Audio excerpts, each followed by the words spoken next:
وہ حیدری کے لیے کپڑے نکال رہی تھی جب اسے چکر آیا تھا۔ الماری کا سہارا لیے وہ وہیں بیٹھتی چلی گئی تھی۔ کیا ہوا ندھی، تم ٹھیک ہو؟ حیدری جو اپنے موبائل پر کسی سے بات کر رہا تھا ایک دم اس کی طرف متوجہ ہوا تھا۔ پتہ نہیں آج صبح سے چکر محسوس ہو رہے ہیں، اس نے خود کو سنبھالتے ہوئے کہا۔ ویکنیس ہوگی یار، کچھ کھایا پیا کرو۔ ابھی وہ اس کو کہہ ہی رہا تھا کہ ندھی کو وامٹنگ فیل ہوئی تھی اور وہ واش روم کی طرف بھاگی تھی۔ Are you okay? وہ بھی اس کے پیچھے گیا تو اس کی آنکھوں میں وامٹنگ کی وجہ سے آئے آنسو دیکھ کر اسے اس کی فکر ہوئی تھی۔ ٹیپ کھول کر اس نے اس کا منہ خود صاف کیا تھا اور اسے تھام کا واش روم سے باہر لایا تھا۔ چلو ڈاکٹر کے پاس چلو، اس نے الماری سے شال نکال کر اس کی طرف بڑھائی تھی۔ میں ٹھیک، اس نے تکیے پر سر گراتے ہوئے کہا تھا۔ کہیں سے بھی ٹھیک نہیں لگ رہی، اٹھو چلو۔ اس نے اسے اٹھا کر بٹھاتے ہوئے کہا۔ میں نہیں چل سکوں گی، میرا سر بہت بھاری ہو رہا ہے پلیز۔ اس نے دوبارہ تکیے پر سر گرا لیا تھا۔ ندھی بی پی لو ہوا ہوگا یا فوڈ پوائزننگ ہوئی ہوگی، ایک بار چیک اپ کروا لو پلیز، مجھے ٹینشن ہو رہی ہے، پھر آ کر آرام کرنا۔ اس نے اسے اٹھا کر بٹھاتے ہوئے کہا۔ وہ اس کو کندھوں پر شال پھیلا رہا تھا، پھر اس کے پاؤں کے پاس چپل کی جسے اس نے پہن لیا تھا۔ پھر وہ اسے تھامے گاڑی تک آیا تھا، اسے گاڑی میں بٹھا کر وہ ڈرائیونگ سیٹ پر بیٹھا تھا۔ وہ اسے ڈاکٹر کے سامنے لیے بیٹھا تھا۔ کب سے ہے یہ کنڈیشن آپ کی؟ ڈاکٹر نے تفصیلی چیک اپ کے بعد پوچھا تھا۔ کل سے ہلکے ہلکے آ رہے ہیں چکر، مگر آج زیادہ فیل ہو رہے ہیں اور صبح سے وامٹنگ بھی ہو رہی ہے۔ انہوں نے بتایا تھا۔ یہ آپ کے ہسبینڈ ہیں؟ جی میں ہسبینڈ ہوں، ان کا سب ٹھیک ہے نا؟ حیدری نے پریشان ہوتے ہوئے پوچھا۔ جی سب ٹھیک ہے، ایکچولی آپ کی مسز ایکسپیکٹ کر رہی ہیں۔ You both are coming to parents, congratulations, but یہ بہت زیادہ ویک ہیں۔ میں کچھ ٹیسٹ لکھ کر دے رہی ہوں، وہ آپ لازمی کروا لیں اور یہ میڈیسن ریگولر یوز کروائیے اور فریش جوسز کا زیادہ استعمال کرے۔ یہ انٹرنلی بہت ویک ہیں، ڈاکٹر نے آفیشیل انداز میں کہا۔ جی بہتر، تھینک یو سو مچ۔ حیدری کی خوشی کی تو کوئی انتہا ہی نہیں تھی۔ وہ کلینک سے نکل آئے تھے، اسے بڑے پیار سے آرام سے اس نے گاڑی میں بٹھایا تھا۔ اس ڈرائیونگ سیٹ پر بیٹھ کر اس نے اس کی پیشانی پر محبت کی مہر ثبت کی تھی۔ Thank you so much for such a pleasant surprise. اس کی خوشی کا کوئی ٹھکانہ ہی نہیں تھا، سمجھو جیسے ہواؤں میں اڑ رہا ہو۔ گھر پہنچ کر اس نے سب کو اکٹھا کر لیا تھا۔ بڑی ماما، بیمو، کشمش سب خوشی سے جھوم رہے تھے شاہ ہاؤس میں ایک نئے اضافے پر، اور کسے پتہ تھا یہ نیا اضافہ اس دنیا میں آ کر کسی کی جان ہلکان کرنے والا ہے۔ کچھ دیر بعد مولوی صاحب آ گئے تھے۔ دعا اور فجر تو پہلے شوق تھی اس اتنی جلدی نکاح پر، جبکہ گھر کے سبھی بڑوں کو وجہ بتا دی گئی تھی۔ علی نے بھی اپنی پیرنٹس کو منوگن سب سچ بتا دیا تھا اور ان کو کوئی اعتراض بھی نہیں تھا۔ تھوڑی دیر میں دعا نے مشی کو ریڈ لباس پہنا کر ریڈ دوپٹہ دے کر ہلکے سے لائٹ میک اپ سے سجا دیا گیا تھا، اور مشی وہ تو چپ چاپ بیٹھی اپنے ساتھ ہوئے ساری کارروائی دیکھ رہی تھی جس کی دنیا تھوڑی دیر تک ہی بدل جانی تھی۔ پھر کچھ دیر بعد مولوی صاحب کمرے میں آئے، ہادی اور اذلان کے ساتھ، اور پھر ایجاب و اقرار کے بعد وہ مشال کاظم سے مشال علی ارکمہان بن گئی تھی۔ پھر ایجاب و اقرار علی سے ہوا اور اس کو خدا نے اس کی سب سے بڑی خوشی سے نوازا تھا۔ ہادی نے اذلان نے آگے بڑھ کر اسے گلے سے لگایا تھا، مبارکباد دی تھی۔ پل بھر میں زندگیاں بدل گئی تھی دونوں کی۔ علی اس نے آج کے دن کی ابتدا میں کبھی سوچا بھی نہیں ہوگا کہ اسے اس کی روح کی تسکین بخش دی جائے گی۔ مشی اس نے آج کے دن کی ابتدا میں کبھی سوچا بھی نہیں ہوگا کہ وہ مشال علی ارکمہان بن جائے گی، جس کے بارے میں جانتی نہیں تھی۔ رشتہ تھا تو بس دوست کا تھا، ہر بار اپنی دوست سے ماں کا وہ اس چھوٹی سی گڑیا سے اپنی بات منوا کر چلا جاتا تھا۔ علی کی ماما مشی کی بار بار نظر اتار رہی تھی، بے شک وہ سادگی میں بھی غضب دار ہی تھی، بے شک انہیں اپنے بیٹے کے انتہا پر فخر تھا۔ دوست دوست نہ رہا، یار یار نہ رہا، اے زندگی ہمیں تیرا اعتبار نہ رہا۔ ہادی نے ان دونوں کے سامنے آتے ہوئے دہائی دی تھی اور معصوم شکل بھی بنا لی تھی۔ میں نے کہا تھا ہماری قسمت میں تیری شادی کے چھوارے نہیں، اللہ نے اس کے پیٹ پر گھونسا مارتے ہوئے کہا۔ تم لوگوں کی شادی پر کون سا سوا سے چھواروں کی ریڑھیاں آئی ہیں؟ انہیں ناک چڑھاتے ہوئے کہا۔ چل کوئی بات نہیں، تجھے ہم چھواروں کا بزنس سٹارٹ کروا دیں گے، علی نے دانت نکالتے ہوئے کہا۔ پاس تکو اپنا بزنس اور چھوارے، ہادی نے غصے سے کہا۔ یار نہ چھیڑ اسے، بیچارہ سنسان ہے۔ مری کی ٹھٹرتی ہوئی سردی میں شام کی گلیوں کی طرح علی کو ہنسی آ رہی تھی۔ اس کی ڈرامے بازی دیکھا۔ ہاں میں تو سنسان ہوں، اور جو تم لوگوں کے آج مذاکرات ہونے ہیں نا، رات کو اچھے سے پتہ ہے مجھے، ہادی نے تپتے ہوئے کہا تھا۔ ایسے ویسے مذاکرات، آج تو وہ حساب ہے، آج میں اوپر آسمان نیچے عدنان نے اسے اور تپایا تھا۔ کوئی نہیں، امید پر میں بھی قائم ہوں۔ وہ کہتے ہیں نہ دیر آئے دوست آئے۔ اور سنا نہیں صبر کا پھل میٹھا ہو، وہ کہتے ہوئے وہاں سے 9 دو 11 ہو گیا تھا۔ دیکھ لینا ایکسٹرا میٹھا نہ ہو جائے۔ علی نے ہانک لگائی تھی۔ پیچھے سے پھر دونوں کہہ کر لگا۔ حضرت فجر کو تو رخصت ہو کر اسی کمرے سے دوسرے کمرے میں شفٹ ہونا تھا، مگر پھر بھی آج اسے اپنی ماما شدت سے یاد آ رہی تھی۔ مگر وہ ابراہیم صاحب کے پاس گئی تھی، ان سے مل کر ان کا ہاتھ اپنے سر پر رکھ کر پھر آئی تھی، اور انہوں نے بھی ڈھیروں دعائیں دے ڈالی تھی۔ اپنی بیٹی کو کیا ہوا؟ وہ بول نہیں سکتے تھے۔ وہ اس سے سب سے بہت خوش تھے کہ ان کی بیٹی نے اپنی زندگی میں کچھ برا نہیں کیا، اپنا رشتہ نہیں توڑا۔ اس کے دل نے خواہش کی تھی کاش آج اس کے پاپا ٹھیک ہوتے، جبکہ مشی کے لیے انابی کا دل اداس ہو رہا تھا، تو اتنے تھوڑے سے ان کے گھر رہنے کے بعد اپنے گھر جا رہی تھی۔ کاش آج کاظم اور چہابیہ اس لمحے اپنی بیٹی کے ساتھ ہوتے۔ انہوں نے دل سے خواہش کی تھی کہ ہم جو چاہتے کہتے ہمیشہ وہی تھوڑی ہوتا ہے، کچھ سفر اکیلے بھی طے کرنے پڑتے ہیں، اور اسی کا نام زندگی ہے۔ مشی میری جان، یہ تمہارا اپنا گھر ہے، جب چاہے آ جانا۔ اپنی انابی سے بدگمان نہ ہونا، تمہارا نکاح تمہاری رخصتی تمہاری حفاظت کے لیے ضروری تھی، ہو سکے تو اپنی انابی کو معاف کر دینا۔ نہیں انابی، میں آپ سے ناراض نہیں ہو سکتی، آپ بڑی ہیں، آپ کو جو ٹھیک لگا آپ نے کیا، پلیز معافی مت مانگی اور شرمندہ مت ہو۔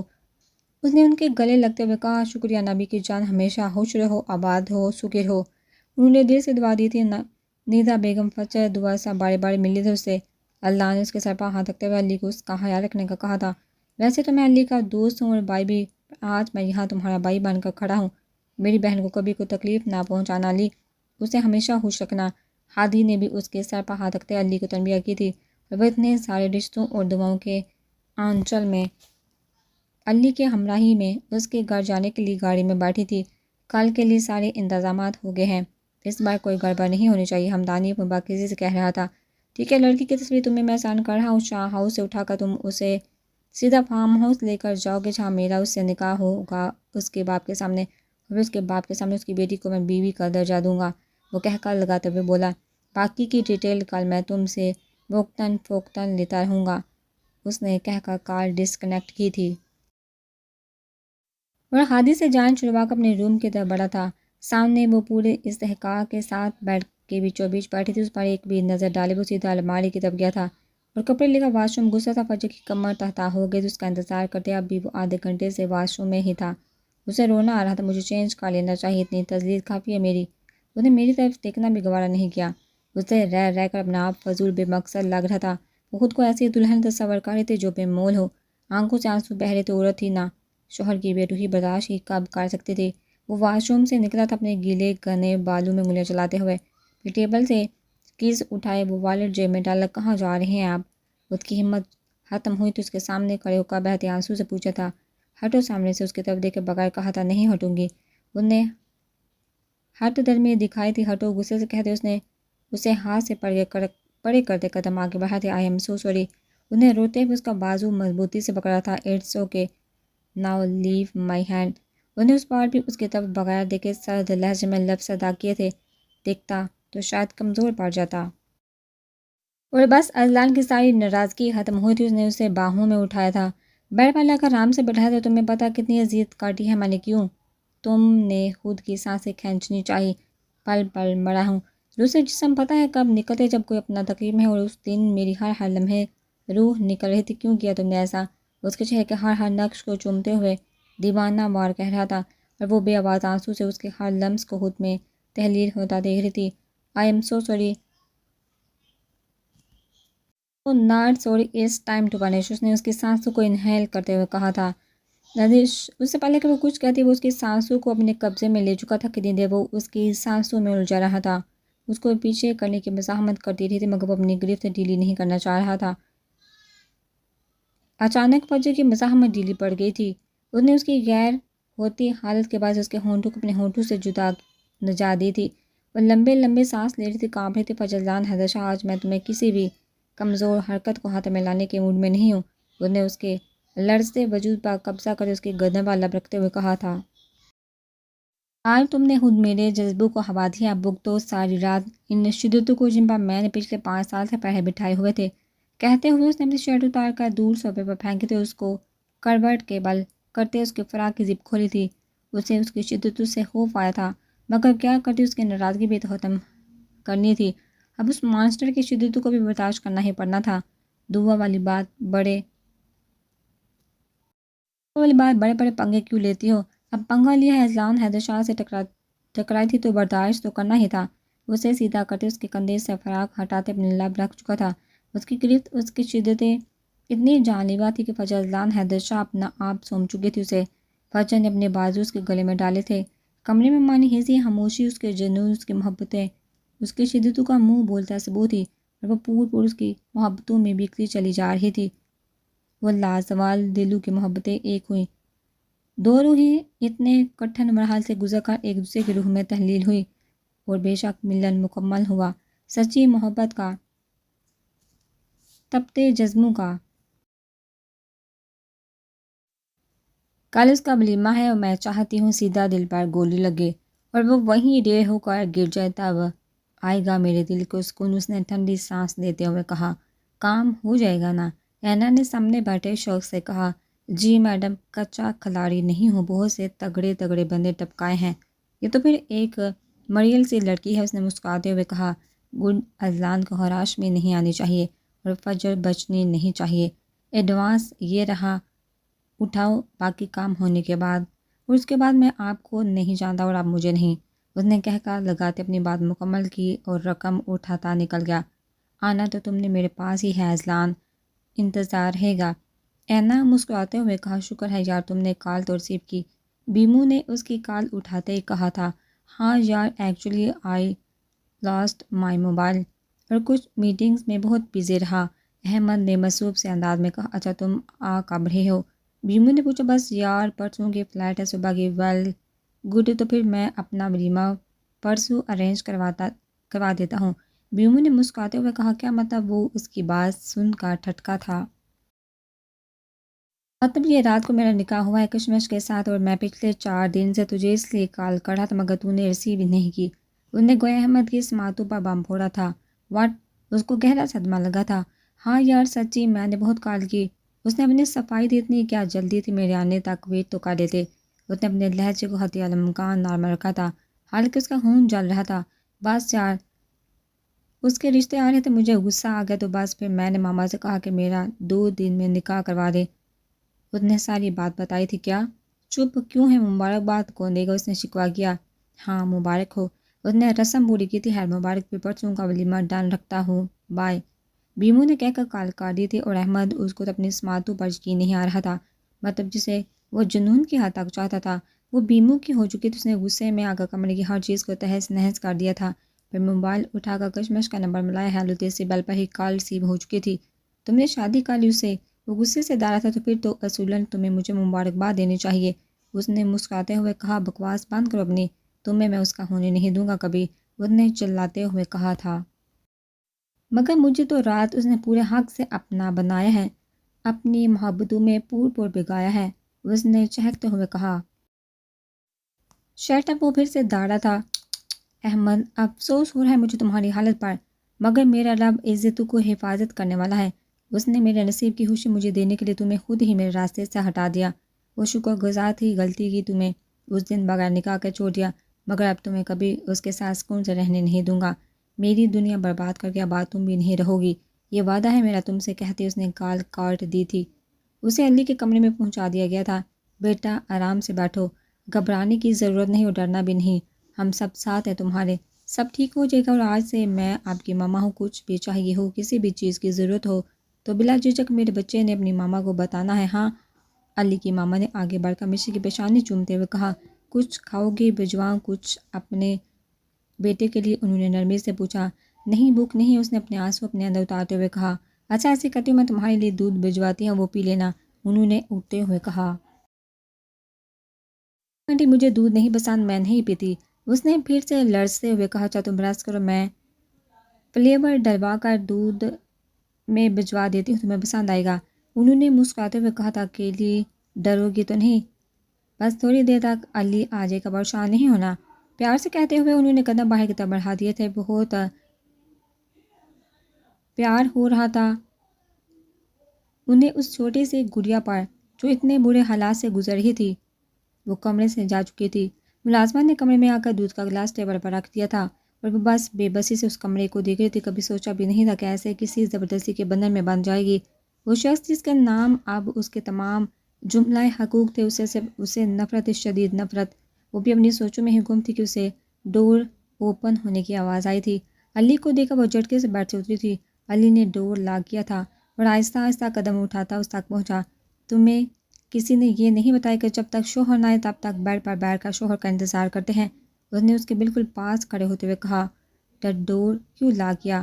وہ ڈر کر پیچھے ہوئی تھی۔ تمہیں نہیں پتا کیوں لاک کیا؟ علی نے اپنا چہرہ اس کے چہرے کے قریب کرتے ہوئے کہا۔ نہیں، جب میاں بیوی اپنے اسپیشل موومنٹ ایک دوسرے کے ساتھ شٹ اپ، نفرت ہے مجھے آپ سے۔ علی کی بات پوری ہونے سے پہلے اس نے روتے ہوئے چلا کر کہا تھا۔ تو پھر محبت کس سے ہے؟ اسے دکھ ہوا تھا مشی کے منہ سے اپنے لیے نفرت کا لفظ سن کر۔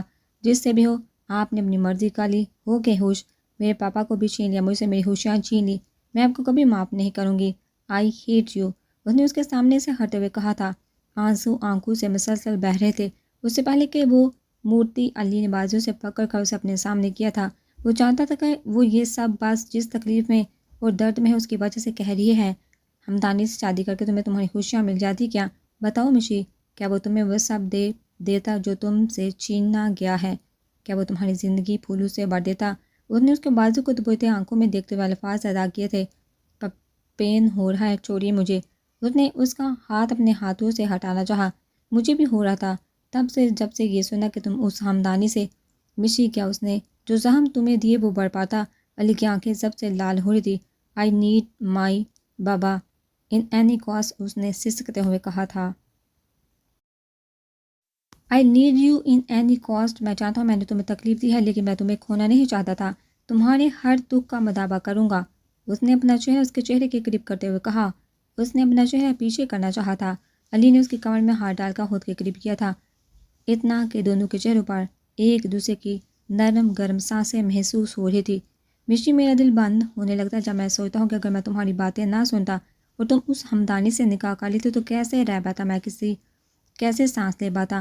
وہ لفظ ادا کرتے ہوئے اس کے گال کے ساتھ اپنے گال رب کر رہا تھا۔ مشی کو اس کی بیڑ کی چبھن ہوئی تھی۔ وہ کام بھی تھی، عادت ڈالو مشال علی ارکمہان، اتنی سی تکلیف سے سی نکل گئی، ابھی تو تمہیں اپنے جنوں سے ملوانا ہے۔ کہتے اس نے اس کے بالوں پر اپنی ناک رکھ کر اس کے بالوں کی خوشبو کو اپنے اندر اتارا تھا۔ مشی، بولو نا، کر لیتی تم اس سے نکاح؟ وہ پتہ نہیں کس بات کی تسلی کرنا چاہ رہا تھا۔ آئی ہیٹ یو ہم، وہ بہت گندے انکل ہے، مجھے ان سے شادی نہیں کرنی تھی۔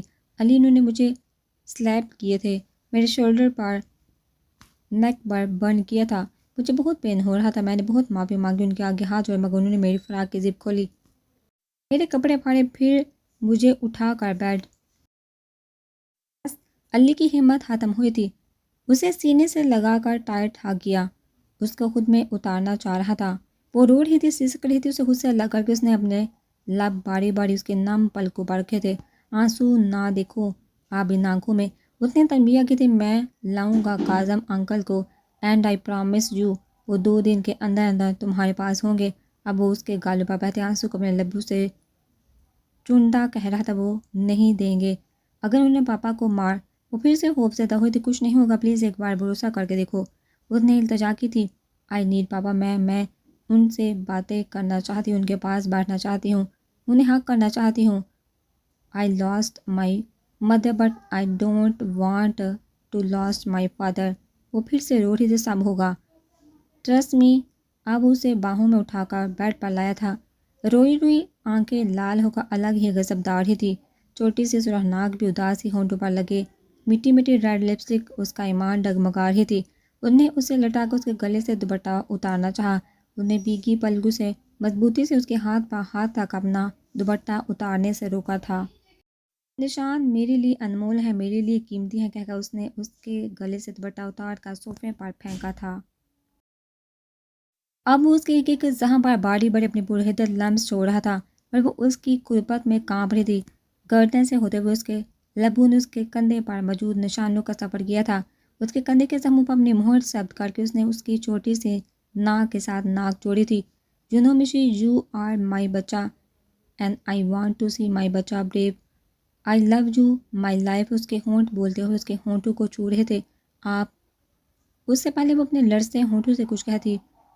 اس نے اس کے لبوں کو اپنے لبوں کی قید میں لیا تھا. اس کے سانسوں میں اپنی سانسیں الجھائی تھی. اس کے ہاتھوں کی انگلی میں اپنی انگلیاں پھنسائی تھی. وہ بے بس ہو رہی تھی، وہ بے قابو. اس کی سانسیں بند ہو رہی تھی. اس کی آنکھوں نے پھر سے برسنا شروع کر دیا تھا. جب سے اس کے آنسو اپنے چہرے کو گلا کرتے محسوس ہوئے تو اس نے چھوڑا. اس سے وہ لمبے لمبے سانس لیتے اپنی سانس بحال کر رہی تھی. ہتھیلی کی پوچھ سے اس نے اپنے گیلے ہونٹوں کو صاف کرتے بے یقینی سے اسے دیکھا تھا. وہ گہرے سانس لے رہی تھی. اس نے اسے خود میں بھیجا تھا. یہ بات ٹریلر تھا علی ارقم خان کی محبت کا.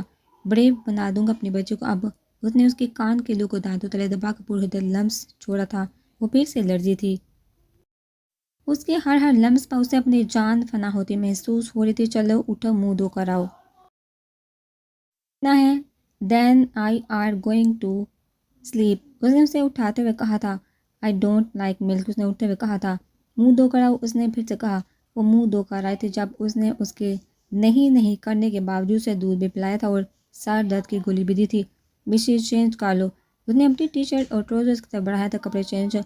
کپڑے صبح جا کر لے آئیں گے، فی الحال اس پر گزارا کر لو. علی نے مسکراتے ہوئے کہا تھا. اور مشی نے اچھے بچوں کی طرح چینج کیا تھا. وہ بیڈ پر لیٹا تھا جب وہ اس کی ٹی شرٹ اور ٹراؤزر میں کارٹون بنی اس کے سامنے کھڑی تھی. یہ بہت بڑا ہے. اس کو خود پر سیٹ کرتے ہلکان ہوتے اس کی آنکھیں پھر سے آنسو سے بڑھ رہی تھی. اس نے اس کے بالکل سامنے کھڑے ہوتے ہوئے کہا. اس کے پاؤں کے نیچے آ رہا تھا اس کا ٹراؤزر. علی کو اس پر ٹوٹ کر پیار آیا تھا. آگے بڑھ کر پہلے اس کے گال کھینچو، پھر پیشانی کو چوما. نیچے بیٹھ کر اس کے ٹراؤزر کو فولڈ کیا، پھر اٹھ کر اسے اپنے باہوں میں اٹھایا اور بیڈ پر لٹا کر خود بھی ساتھ لیٹ کر اپنی حق میں دیا. میرا روندو بچہ کہتے اس نے اس کے بالوں پر اپنے لب رکھے تھے. اب کچھ بھی نہیں سوچنا، سو جاؤ. اس کے بالوں میں اپنی انگلیاں چلاتے ہوئے اسے سکون دینے کی کوشش کر رہا تھا. کچھ دیر بعد مشی کی باری ہوتی سانسوں کی آواز کمرے کو پرسکون کر رہی تھی. سو گئی تھی مگر سوتے ہوئے بھی ہولے ہولے کسی انجانے ہوپ کی وجہ سے کانپ رہی تھی. اس نے جھک کر اس کی طرف دیکھا. ہلکے سے اپنے ہونٹ اس کے آدھے کھلے ہونٹوں سے ٹچ کیے. آئی پرامس یو مشی، اپنی بیوی کی ہر تکلیف ہر اذیت کا بدلا لوں گا. اسے حساب دینا ہوگا. اس نے غصے سے لفظ چباتے ادا کیے تھے، پھر اپنی باہوں کے حصار کو تانگ کرتے بڑبڑایا تھا. کتنا مشکل ہوتا ہے نہ کنٹرول کرنا جب محبوب پاس ہو.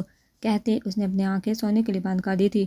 آج اس کے دل کی خوشی اس کے ساتھ ہی وہ پرسکون نیند سو گیا تھا. دعا فجر کو بٹھا کر اس کے روم سے واپس آ رہی تھی کہ ہادی نے اس کا ہاتھ پکڑ کر پیچھے لے جا کر اس کے منہ پر ہاتھ کا قدم قدم چلتے اس کے روم میں لے گیا تھا. کیا تکلیف ہے چھوڑو، مجھے تمیز نہیں ہے جنگلی. اس کا ہاتھ ہٹاتے ہی وہ پھٹ پڑی تھی اور وہ ہاتھ باندھے اس کے سامنے کھڑا تھا. ہٹو سامنے سے، شکل گم کرو اپنی. اسے غصہ آ رہا تھا. اچھی لگ رہی ہو. وہ یک تک اسے دیکھے جا رہا تھا. پتہ ہے مجھے ماشاءاللہ سے حسین لوگ اچھے ہی لگتے ہیں. کوئی نئی انفارمیشن؟ اس نے دو بدو جواب دیا تھا. فجر کو کیا کہا تھا تم نے کہ اگر میں تمہیں پرپوز کروں تو تم مجھے گولی مار دو گی؟ اس نے اس کی آنکھوں میں دیکھتے ہوئے کہا. صبح میں تم سے بہت محبت کرتا ہوں، جلدی شادی کرنے کا ارادہ رکھتا ہوں. تمہاری اس کینچی کی طرح چلتے زبان کے نشتر سہنے کے لیے ساری زندگی تیار ہوں. اس نے مسکراتے ہوئے کہا. کیا میری زبان کینچی کی طرح چلتی ہے؟ اسے صدمہ ہوا. مطلب تمہیں پرپوزل قبول ہے؟ ہادی نے کہا. میں نے تو ایسا کچھ نہیں کہا. اس نے اسے آنکھیں دکھاتے ہوئے کہا. نہیں قبول تو گولی کیوں نہیں ماری؟ اسے الجھا رہا تھا. تم پاگل ہو کیا؟ ہٹو راستے سے. اس کی نظر سے کنفیوز ہو رہی تھی. اب نہ ہٹو تو. اس نے اس کے سامنے سے قریب ہوتے کہا. وہ اس کو پیچھے کرتی جانے کے لیے مڑی تھی. ہادی نے اس کا ہاتھ پکڑ کر اس کے پشت کو اپنی سینے سے لگایا، پھر اپنا چہرہ اس کے ماتھے پر رکھا. ہے بیا باربی، ڈونٹ بی پینک. آسان اور سیدھے لفظوں میں سمجھا رہا ہوں، سمجھ آؤ میری محبت کو. اور مجھے بھی بہتر ہوگا تمہارے لیے جلدی اپنے نام کی انگوٹھی تمہارے ہاتھ میں سجاؤں گا. تب تک سمجھا لو اچھے سے، خود کو بھی اور دل کو بھی. جانے ہادی. اس کے کان میں سرگوشی کرتا وہ کمرے سے جا چکا تھا اور وہ اس کے لمس، اس کی سرگوشی سب کو جٹا کر کمرے سے باہر نکلی تھی. مگر دل کے کسی کونے نے اسے اس کی ہم نواحی سچی محبت کی صداقت دی تھی جس پر وہ ہولے سے مسکرائی تھی. تقریباً 10 بجے اذلان کی آنکھ کھلی تھی. ساتھ لیٹی فجر کے چہرے کے نقوش کو اس نے بڑی غور سے دیکھا تھا. کتنا تھکایا تھا نا اس کو اس لڑکی نے، اس کی محبت نے. مگر اب وہ پرسکون تھا. وہ بڑے سکون سے سو رہی تھی. اس کی شرٹ پہنے اسٹرابریز نے جھکا اس کی گردن پر منہ دیا تھا. وہ ہلکا سا کسمسائی تھی. اٹھ جاؤ اسٹرابری. اس نے اس کی گردن پر لمس چھوڑتے ہوئے کہا تھا. ازی ڈونٹ ڈو. بہت نیند آ رہی ہے، اس نے بند آنکھوں سے ہی کہا تھا. بگاؤ تمہاری نیند میں. پھر اس نے اس کی شرٹ کے بٹنوں کو اپنے دانتوں سے کھولتے کہا. نو نو. اس نے اس سے بڑے کیا تھا. اس نے آئی برو اچکا کر اس کی طرف چیلنجنگ انداز میں دیکھا. تزی پلیز. پوری رات بھی سونے نہیں دیا. آپ نے بہت نیندار ہی، اس نے چھوٹے بچوں کی طرح ریکویسٹ کی تھی تو میں نے کہا تھا مناؤ مجھے۔ انہوں نے اس کے کان کے لو پر جھکتے ہوئے ہمارا لدہ لہجے میں کہا تھا۔ وہ پھر سے بہک رہا تھا، اچھا تو آپ پھر سے ناراض ہو جائیے۔ وہ رہاسی ہوئی تھی، سوچنا بھی بات آپ ناراضگی یا دوری افورڈ نہیں کر سکتا۔ وہ شدت سے اس کے لبوں پر جھکا تھا، چلو اٹھو فریش ہو کر آؤ، مجھے دیکھنا ہے میری قربت کے رنگوں نے تمہیں کتنا سجایا ہے۔ کچھ دیر بعد اس کے ہونٹوں کو آزادی دیتے اس کو اٹھاتے ہوئے کہا تھا۔ اس نے جس کی آنکھیں نیند کے خمار سے بوجھل تھی ساری رات بھی، تو اس نے اسے ایک لمحے کے لیے آزادی نہیں دی تھی۔ جب اس نے اٹھے ہوئے بیٹھ کر غصے سے کہا تھا، اچھا مانسٹر ہوں، بتاتا ہوں میں تمہیں۔ اس سے پہلے کہ وہ آگے بڑھ کر اس کو اپنی طرف کھینچتا، وہ ہوا کی تیزی سے بیٹھ سے اتری تھی اور الماری سے کپڑے نکال کر واش روم میں گھسی تھی۔ پاگل اسٹرابری، وہ اس کی تیزی پر ہنستے ہوئے بولا۔ اس کی آنکھ کھلی تھی، پھر خود پر کوئی بوجھ محسوس کرتے اسے بوجھ سے آزادی چاہی تھی۔ آہستہ آہستہ اس کی حسیات بیدار ہو رہی تھی۔ خود کو علی کے سامنے پایا تھا اس نے، تھوڑا سا سار اٹھا کر اس نے اسے دیکھا تھا جس کے ماتھے پر چند بال بکھرے ہوئے تھے، ہلکی سی چیپ، کھڑی ناک، رنگ سفید اور سویا ہوا وہ بالکل بچہ لگ رہا تھا۔ اسے یاد آیا تھا وہ اتنی پرسکون کیسے سو گئی۔ بچپن میں اس کے پاپا اسے ایسے ہی سلاتے تھے، اپنی حق میں لے کر وہ اس کے بالوں میں انگلیاں چلاتے اسے سلاتے تھے اور وہ پرسکون سو جاتی تھی۔ کیا تھا یہ شخص؟ پل میں تولا پل میں ماشا تکلیف بھی دیتا تھا، مرہم بھی لگاتا تھا۔ وہ خود سے دور بھی نہیں کر پا رہی تھی اور اس سے دور بھی جانا چاہتی تھی۔ اسے وہ اچھا لگا تھا اور محبت وہ وقت کے ساتھ ہو جاتی ہے، نکاح کا بندھن ہی ایسا ہے۔ انہوں نے ہاتھ بہا کر اس کے ماتھے پر پھیلے بالوں کو پیچھے ہٹایا تھا۔ کتنی دیر وہ اسے ایسے ہی دیکھتی رہی تھی۔